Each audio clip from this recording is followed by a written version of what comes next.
ICE raids happening across the country now taking place right here in Ohio. Good evening and thanks for joining us. I'm Imani Payne. Federal immigration authorities sharing a video of an ICE arrest made in Columbus. The agency arresting a man who's been living in central Ohio illegally. They say he's originally from Guatemala. ICE says this particular man has multiple DUIs and assault charges on his record. Now, that video shared to social media is the first we've heard from ICE regarding their operations here in Ohio. We have reached out to the agency for more information about their local presence, but haven't yet heard back. Now, in a video message, Columbus Mayor Andrew Ginther and Police Chief Elaine Bryant say while they can't prevent federal authorities from operating in Columbus, local resources will not be used to carry out arrests that are solely for immigration-related reasons. Please know that CPD will not investigate Columbus residents solely based on immigration status. We will only investigate or apprehend someone if there is evidence of a crime. Brian Steele, head of the Fraternal Order of Police's Capital City Lodge, says officers in Franklin County do have a duty to assist federal agents if asked. In a statement, Steele saying in part, public safety depends on cooperation, and we will always stand with our federal law enforcement partners when assistance is necessary, the same way they stand ready to assist us. A local immigration attorney says they're seeing a massive uptick in calls from fearful families as a result of these ICE operations. We started getting many phone calls from clients, family members of clients, just terrified, not sure what to do, not sure whether they should be hiding in their houses or if they can go out. Essentially, there's a lot of confusion. There's a lot of fear, and unfortunately the best advice right now that we are giving people is if you don't have to go out, don't go out. Another local immigration attorney says Columbus was not prepared for the level of immigration enforcement seen this week and says the presence of ICE is catching families and local organizations off guard. Now, ICE's increased presence in Ohio comes as the agency says it's completed its largest ever recruitment campaign. ICE receiving nearly 250,000 applications to fill around 10,000 positions. The federal government says since President Trump took office, nearly 12,000 officers, criminal investigators, attorneys, and other staff have been hired by the Department of Homeland Security. Switching gears now, cities across the country are looking for ways to make college more affordable. And Columbus has a program that promises a debt-free path for local students. Columbus Promise is a partnership between Columbus City Schools, the city, Columbus State Community College, and community organizations to help local students attend college tuition-free. But now that promise is in question. Mayor Andrew Ginther's proposed 2026 budget does not include funding for Columbus Promise, while city council leaders say they plan to restore it. Our Saima Khan reports on what's at stake for students and the city. I always wanted to go to college, but I realized Roughly 1 in 7 people face hunger in Ohio. That's according to Feeding America. While more than 1 million Ohioans receive food stamps, many SNAP users could lose benefits with the enforcement of new federal requirements. That's led Asiatown Cleveland to launch a new community initiative to address food insecurity while supporting Asiatown restaurants. They're partnering with the Hunger Network and Midtown Cleveland to offer hot meals to people in need through a community meal raffle system. Ticket winners earn a $20 meal voucher that they can use to purchase food at participating restaurants. Even though it's a small community, we really work together to take care of our elderly and the people who are in need here. So if you want to support that, we're not asking you for additional monies or anything like that. Just come down, have a great meal, and we look forward to serving you. The Asiatown Taste and Care Initiative raised more than $2,600, surpassing its goal of $2,500 set earlier this month. Well, still to come, the Department of Justice releasing thousands of documents related to the late convicted sex offender Jeffrey Epstein. What we know as people begin combing through thousands of documents.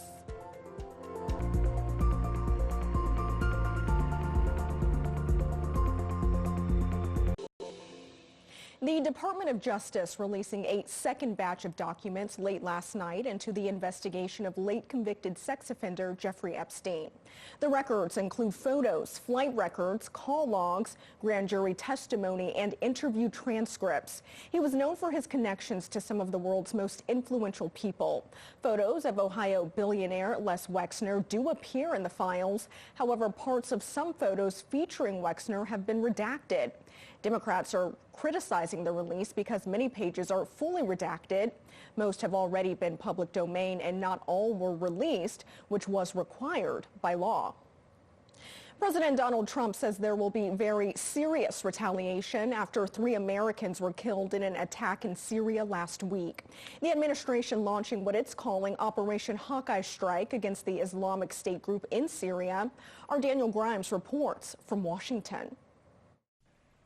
The U.S. military hit more than 7. In Washington, Daniel Grimes, Spectrum News.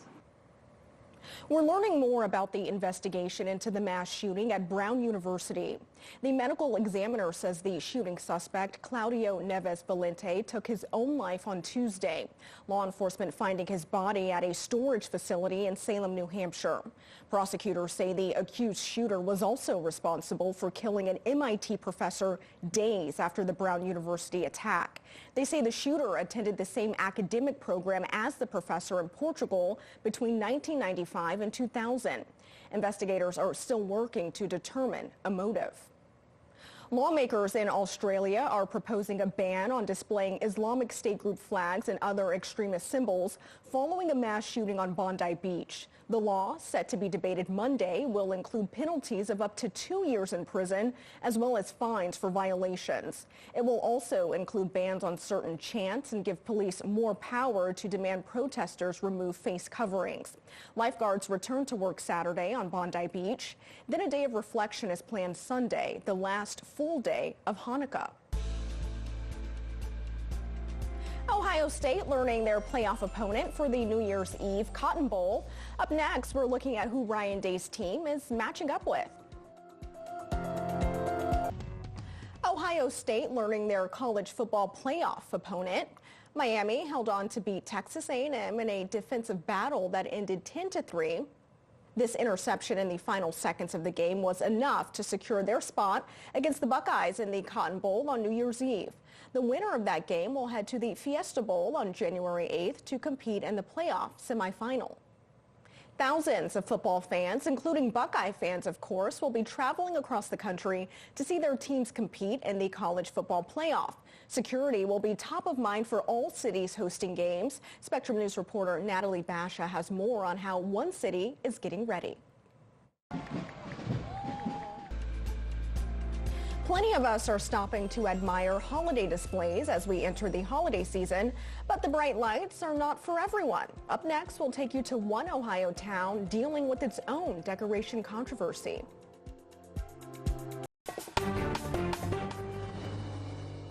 I'm Imani Payne, and here's your Spectrum News in 90. The Franklin County Board of Commissioners releasing a statement related to the increased federal law enforcement activities in the area. The statement confirms the sheriff's office does not enforce immigration violations and is not involved in any ICE activities. It reads, "We will continue to work diligently to create an environment where all residents feel valued, respected, and supported." Ohio University has fired its head football coach Brian Smith. Smith allegedly admitted to having an affair with an undergraduate student. The university's president, Lori Gonzalez, claimed in a letter that Smith carried out the relationship at a campus hotel and that he also appeared under the influence at an OU event. His contract was terminated on Wednesday, and he has since vowed to fight it. New AI and data centers coming to Central Ohio. Strata Expanse says it's developing a new data center and an AI center of excellence in Lawrence County. The AI center will be the first of 30 planned sites throughout the United States. It aims to deliver sustainable and high-performance AI infrastructure. Bring home a dog for the holidays. 2 Central Ohio animal shelters are offering holiday sleepover programs, which allow people to take home adoptable dogs during the holiday seasons.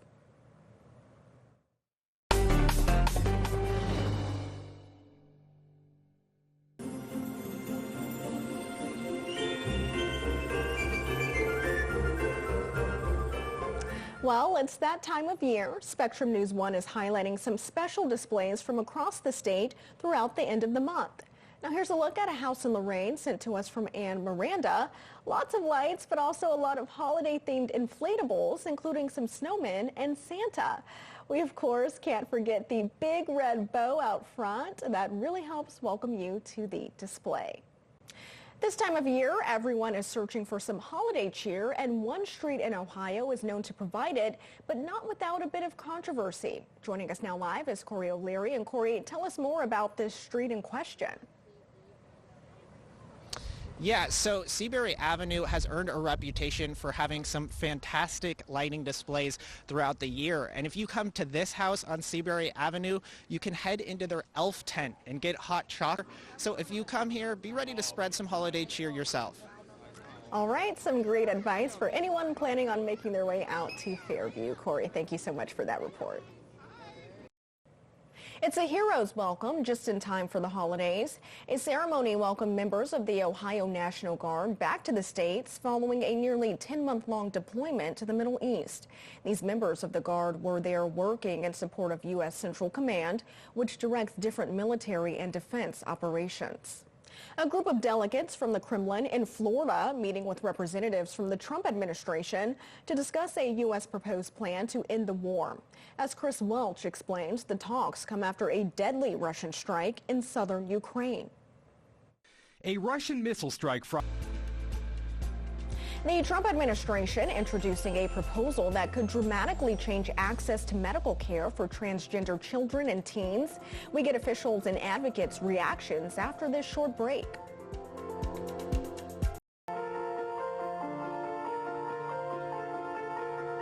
A new federal proposal could have a direct impact on hospitals and care centers right here in Ohio. The Trump administration introducing a plan that would cut off federal funding to any facility providing gender-related care to minors. We have more details from our national correspondent, Anna Albarun, on this proposal and the reaction it's drawing from advocates and officials. 2025. Shop with a Cop is back, pairing law enforcement with children for a day of shopping and support. Coming up, our Travis Hicks shows us how one local police force in Cincinnati is continuing the holiday tradition. The Cincinnati and Hamilton County Public Library reopened a beloved local resource with a bit of a refresh. The library's Oakley branch opened to the public once again after undergoing renovations. In addition to spaces for children, another valuable community asset is once again available. Really, that meeting room is essential here in Oakley. It's not the biggest meeting room, but it's beloved and we've refreshed it, and I know how much they're excited to have that back. Oakley's a really active community. They have a lot of community groups, so they like to come here. The Oakley branch is one of several libraries in the system that recently underwent renovations. For kids, it means gifts under the tree, and for officers, it's a chance to connect in a different way. Shop with a Cop is back, pairing law enforcement with children for a day of shopping and support. Our Travis Hicks shows us how one local police force in Cincinnati has been continuing this holiday tradition for more than a decade. The news continues on Spectrum News 1. After the break, we'll check your top headlines and take a look at your Weather on the One's forecasts. We'll be right back.